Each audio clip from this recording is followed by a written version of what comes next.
तो आज हम पढ़ेंगे एक नया लेक्चर जिसमें हम पढ़ेंगे कूलम्ब्स लॉ। चलिए शुरू करते हैं। देखो आज हमें पढ़ना है कूलम्ब्स लॉ।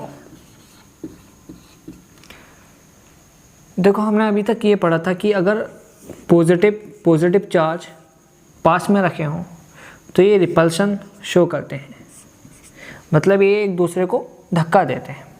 या फिर निगेटिव चार्ज आप पास में रखे हों तो ये भी एक दूसरे को धक्का देते हैं, मतलब रिपेल करते हैं। या अगर नेगेटिव चार्ज रखे हों तो ये एक दूसरे को अट्रैक्ट करते हैं, मतलब वही कॉन्सेप्ट है। Same charge repel each other, different charge attract each other. अब ये रिपेल या अट्रैक्ट तो करते हैं। अगर ये रिपेल या अट्रैक्ट करते हैं तो इन पे एक फोर्स लगता है। अब कितना फोर्स लगता है ये बताता है हमें कूलम्ब्स लॉ। ठीक है, अब मान लो ये दो चार्ज रखें, एक को कह देते हैं Q1, एक को कह देते हैं Q2। ठीक है, इसको भी पॉजिटिव चार्ज मान लेते हैं, इसको भी पॉजिटिव चार्ज मान लेते हैं। इसके सेंटर से और इसके सेंटर तक की दूरी को मान लेते हैं R, मतलब R मान लेते हैं। ठीक है, तो इन दोनों के बीच में जो फोर्स लगेगा वो होगा Q1 Q2 upon R square. इतने मैग्नीट्यूड का फोर्स लगेगा। ठीक है, अब यहाँ पर Q1 जो है वो ये वाला चार्ज है, Q2 जो है वो ये वाला चार्ज है, R जो है वो distance between centre of two charges है। ठीक है, और यहाँ पर K जो है, K के बारे में हमें बात करनी होगी। यहाँ पर K जो है इसको कहते हैं कूलम्ब्स कांस्टेंट।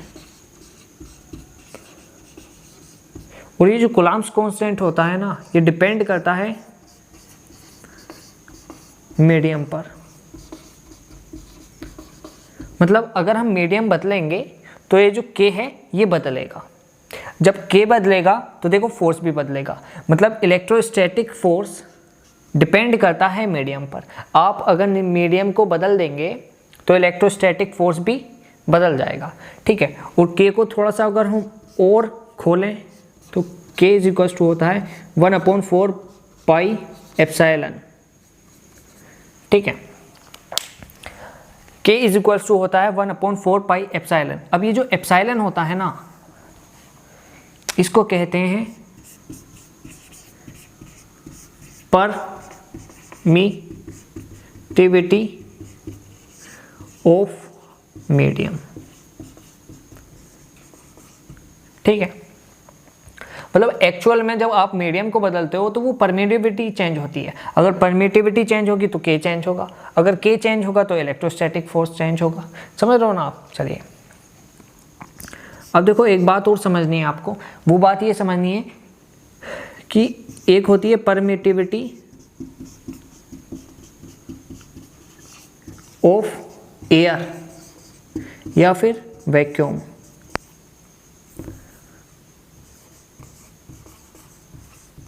ठीक है, इसको कहते हैं हम epsilon not.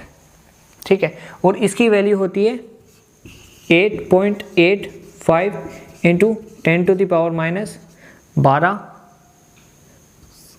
Coulomb square upon newton metre square. मतलब आपको एक बात समझ में आई कि जो परमिटिविटी होती है ना वो मीडियम पर डिपेंड करती है, और अगर हम चार्जेस को एयर में या वैक्यूम में रखें तो उसकी परमिटिविटी को कहते हैं एप्सिलॉन नॉट। और उसकी वैल्यू हमें याद करनी है, वो होती है 8.85 into 10⁻12 coulomb square upon newton metre square. ठीक है, अब मैं इसको रफ कर देता हूं। वो जो K जो होता है ना एयर का या फिर कहें वैक्यूम का, वो होता है 1/4 पाई एप्सिलॉन नॉट। देखो 4 एक कांस्टेंट है, पाई एक कांस्टेंट है, इनकी वैल्यू हम जानते हैं। एप्सिलॉन नॉट की वैल्यू को हम यहाँ पुट करेंगे तो ये वैल्यू आएगी 9 इंटू 10⁻⁹ न्यूटन मीटर स्क्वायर पर कूलम स्क्वायर। ठीक है, आपको ये वाली वैल्यू भी याद रखनी है। ठीक है, और एक पॉइंट और ध्यान रखना है, वो पॉइंट ये है, ये जो एप्सिलॉन नॉट होती है ना, ठीक है, ये मिनिमम होती है। मतलब जो परमिटिविटी ऑफ मीडियम होती है ये मिनिमम होती है एयर की और वैक्यूम की। मतलब आप जब भी दो चार्जेस को वैक्यूम में एयर में रखते हो तो उसकी जो परमिटिविटी आती है उसको कहते हैं एप्सिलॉन नॉट, और वो जो परमिटिविटी होती है वो मिनिमम वैल्यू होती है। मतलब अगर आप इन दो चार्जेस को एयर में रखोगे तो इसकी परमिटिविटी होती है एप्सिलॉन नॉट। अगर आपने किसी मीडियम में रख दिया तो उसकी परमिटिविटी होगी एप्सिलॉन डैश मान लेते हैं। तो हमेशा वैक्यूम की या एयर की परमिटिविटी से किसी भी मीडियम की परमिटिविटी ज़्यादा होती है। इस बात को गांठ बांध लेना आप। ठीक है, चलिए अब यहाँ से आपको ये तो पता चल गया एप्सिलॉन नॉट मिनिमम होती है। अब देखो मैं फोर्स का फॉर्मूला लिखता हूँ, F electrostatic is equal to K Q1 Q2 upon R square. अब देखो अगर हम K को खोलें, K को अगर हम खोलें आगे तो इसको लिख सकते हैं 1/4 pi epsilon Q1 Q2 upon R square. ठीक है, अब देखो ये जो एप्सिलॉन है अगर हम इस सेटअप को वैक्यूम में एयर में रखें तो ये एप्सिलॉन नॉट बन जाएगा। ठीक है, मतलब हमने यहाँ पर पढ़ा था परमिटिविटी ऑफ एयर या वैक्यूम को कहते हैं एप्सिलॉन नॉट, और ये मैंने बताया एप्सिलॉन नॉट जो होती है ये मिनिमम होती है। अगर एप्सिलॉन नॉट मिनिमम होगी तो फोर्स मैक्सिमम होगा। मतलब एयर में या वैक्यूम में इलेक्ट्रोस्टैटिक फोर्स मैक्सिमम होता है। अगर हम इन्हीं चार्जेस को वैक्यूम से हटाकर किसी मीडियम में रख दें तो इलेक्ट्रोस्टैटिक फोर्स कम हो जाएगा। ये बात भी मैं क्वेश्चन से भी सोल्व कराऊंगा लेकिन कुछ समय बाद। फिलहाल इतनी चीजें ध्यान में रखो आप।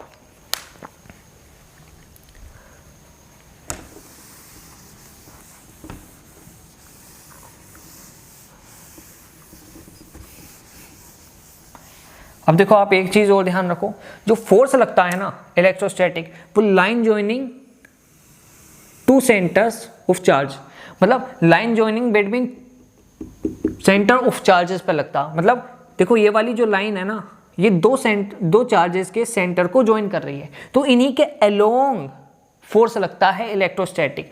मतलब या तो अगर रिपल्सिव फोर्स हुआ, जैसे इस केस में प्लस प्लस है तो ये रिपेल करेंगे तो इस तरह से फोर्स लगेगा, या अगर इस तरह से फोर्स लगेगा क्योंकि रिपेल कर रहे हैं ना ये एक दूसरे को। अगर पॉजिटिव चार्ज हैं तो एक दूसरे को रिपेल करेंगे।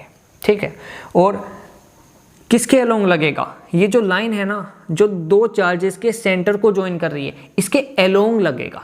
अब मान लो अगर यहाँ पर एक जगह पॉजिटिव होता एक जगह नेगेटिव होता तो ये अट्रैक्ट करते, तो ये इस तरह से फोर्स लगता। उम्मीद आपको बहुत छोटी सी बात बताई थी, समझ में आई होगी। ठीक है, चलिए और देखो अगर ये Q2 है और ये Q1 है तो इस फोर्स को हम ऐसे लिख सकते हैं फोर्स ऑन 2 ड्यू टू 1। इसका मतलब है फोर्स ऑन 2 ड्यू टू 1। ठीक है, और अब हम इसको ऐसे लिख सकते हैं फोर्स ऑन 1 ड्यू टू 2। इसका मतलब है 1 पर फोर्स लगा रहा है 2। अब आपको मैं एक बात बता दूं, वो बात ये है force on 1 due to 2 is equals to negative of force on 2 due to 1।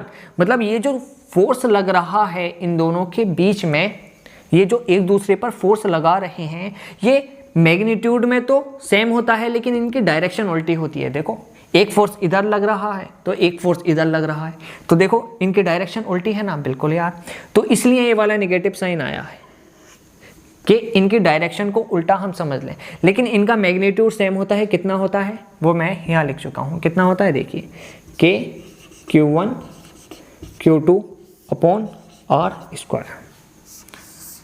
उम्मीद है आपको कोई परेशानी नहीं आई होगी। अब देखो आप इस फॉर्मूले से ये बात तो ध्यान रख सकते हो कि force is directly proportional to Q1 and Q2।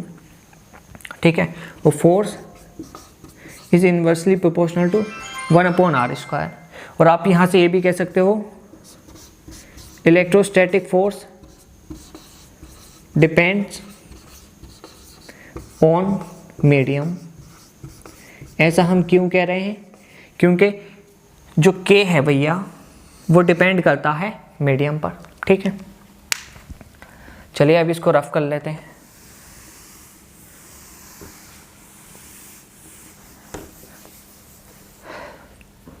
अब देखो मैं आपको एक चीज़ बता दूं, जो हमने फोर्स लिखा है वो इन्वर्सली प्रोपोर्शनल है सेपरेशन बिटवीन टू चार्जेस के। ठीक है, इतना तो मानोगे आप। अब हम ग्राफ बना लेते हैं। किस किस के बीच में? एक फोर्स के बीच में और एक आर के बीच में। आर क्या है? Separation between charges. ठीक है, अब देखो ये इन्वर्सली प्रोपोर्शनल टाइप ग्राफ है तो इस तरह से बनेगा। मतलब जैसे जैसे आप दो चार्जेस की दूरी बढ़ाओगे वैसे वैसे फोर्स की वैल्यू घटती चली जाएगी। ठीक है, जैसे हम यहाँ एक क्वेश्चन देख लेते हैं। मान लो एक Q1 चार्ज है और ये Q2 चार्ज है। इन दोनों के बीच की डिस्टेंस R है, तो इनके बीच में फोर्स लग रहा है F। अब मान लो इनके बीच की दूरी R से हमने 4R कर दी, तो इनके बीच का फोर्स F डैश बताओ कितना लगेगा। चलिए, मतलब चार्जेस वही रहे लेकिन सेपरेशन हमने 4 गुना कर दी, तो कितना फोर्स लगेगा, क्वेश्चन ये है। चलिए पहले तो निकाल लेते हैं कि F की वैल्यू कितनी होगी। देखो हमें पता है K Q1 Q2 upon R square, ये आ गई F की वैल्यू। ठीक है, अब F डैश की वैल्यू कितनी हो जाएगी, चलो देख लेते हैं। K तो K ही रहेगा, Q1 तो Q1 ही रहेगा, Q2 तो Q2 ही रहेगा, अपॉन 4R कर दी ना इसकी सेपरेशन, तो इसका स्क्वायर हो जाएगा। अब इसको आगे बढ़ाएंगे तो ये आ जाएगा K Q1 Q2 अपॉन 4 का स्क्वायर होगा 16 R स्क्वायर। अब देखो ये वाली वैल्यू जो है ये तो F ही है ना। देखो K Q1 Q2 upon R square, K Q1 Q2 upon R square, इसी को तो हमने F बोला है। तो बस F अपॉन 16 आंसर आ गया आपका। मतलब देखो मैंने यहाँ कहा था जैसे जैसे हम सेपरेशन बढ़ाएंगे फोर्स की वैल्यू घटती जाएगी। अब देखो हमने यहाँ पर सेपरेशन थी R, तो फोर्स था F। अब हमने यहाँ पर सेपरेशन बढ़ा के 4R कर दी, तो फोर्स 16 गुना घट गया। ठीक है, आपको पता भी चला होगा कि ये जो ग्राफ है वो क्वेश्चन के साथ भी समझ में आ रहा है। ठीक है, चलिए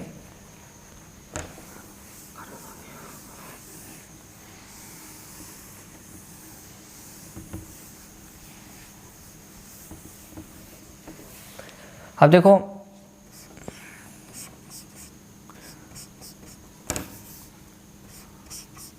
आपको एक बात पता है कि कूलम्ब्स लॉ जो है,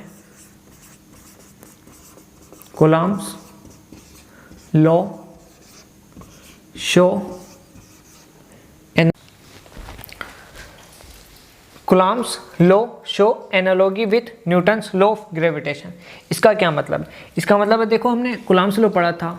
एक चार्ज लिया था Q1, एक चार्ज लिया था Q2 और सेंटर टू सेंटर डिस्टेंस ली थी R। तो इसका फोर्स कितना आया था? K Q1 Q2 upon R square, इतना फोर्स आया था। ये तो होता है भैया कूलम्ब्स लॉ। अब न्यूटन्स लॉ ऑफ ग्रेविटेशन होता है, देखो इसमें हमने लिया था M1 मास, पढ़ा होगा आपने, एक मास और ले लो M2 और सेंटर टू सेंटर डिस्टेंस ले लो R। तो जो ग्रेविटेशन फोर्स होगा वो होगा G M1 M2 upon R square. अब एनालॉजी का मतलब होता है समानता।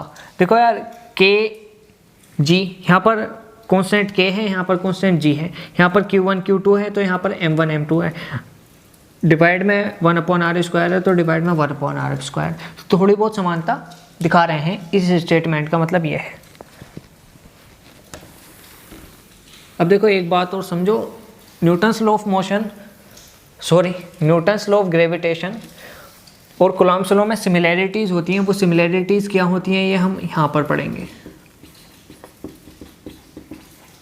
देखो पहली सिमिलैरिटीज़ होती है बोथ फॉलो 1/r², मतलब इनवर्स स्क्वायर लॉ। देखो 1/r²। सेकेंड सिमिलैरिटी ये होती है कि both forces x along line joining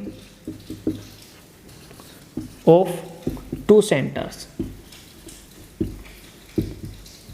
तो दोनों फोर्सेस उस लाइन के अलोंग लगते हैं जो दो सेंटर्स को ज्वाइन करती है। जैसे इलेक्ट्रोस्टैटिक फोर्स या तो इधर लगेगा या इधर लगेगा या इधर लगेगा या इधर लगेगा, मतलब लाइन ज्वाइनिंग टू सेंटर्स।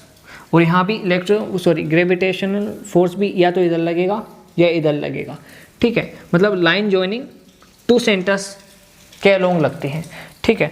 उम्मीद है आपको सिमिलैरिटी समझ में आई है। अब हम डिफरेंसेस देखेंगे दोनों फोर्सेस में। चलिए देखते हैं। देखो डिफरेंसेस ये है कि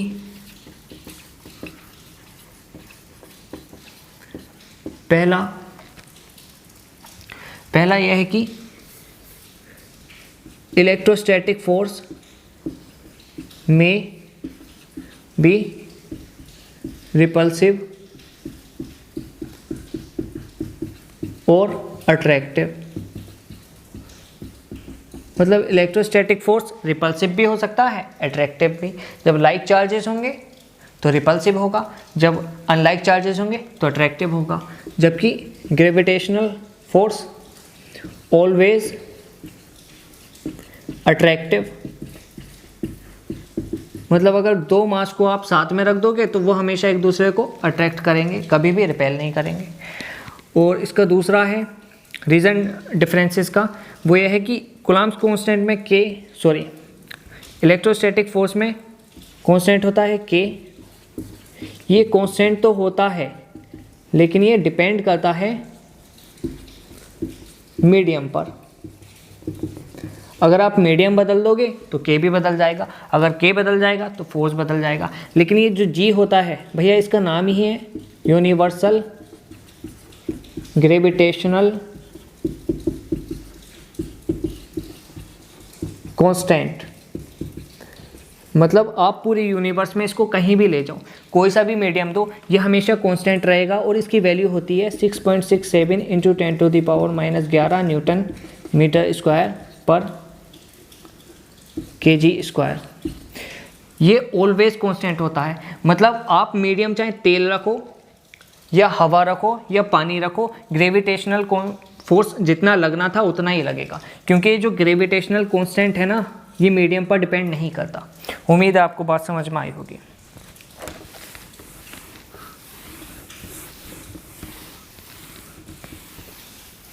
अब देखो एक स्टैंडर्ड क्वेश्चन होता है, आप उसको ध्यान में रखो। वो स्टैंडर्ड क्वेश्चन क्या है, वो ये है, मतलब उस क्वेश्चन में ये कहा जाता है कि एक मान लो चार्ज Q है, ठीक है। अब इसके हम दो टुकड़े करें, Q1 में और Q2 में। जब हम इसके दो टुकड़े करें तो बताओ Q1 एंड Q2 क्या होंगे। अगर हम Q1 और Q2 को r दूरी पर रखें तो इसका इलेक्ट्रोस्टैटिक फोर्स मैक्सिमम होना चाहिए।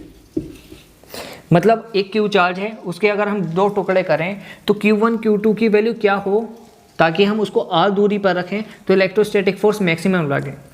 तो इसको सोल्व भी कर सकते हो, लेकिन मेरे पास सोल्व कराने का टाइम नहीं है, इसलिए आप आंसर ध्यान में रख लेना। आंसर है Q/2। मतलब जब आधा आधा बांटोगे ना दोनों पार्टों में इसका, तो मैक्सिमम इलेक्ट्रोस्टैटिक फोर्स लगेगा। बहुत पूछा जाता है भैया, ध्यान में रख लो, कहीं ना कहीं काम में ही आ जाएगा आपके। चलिए अब देखो पढ़ते हैं लिमिटेशंस ऑफ कूलम्ब्स लॉ।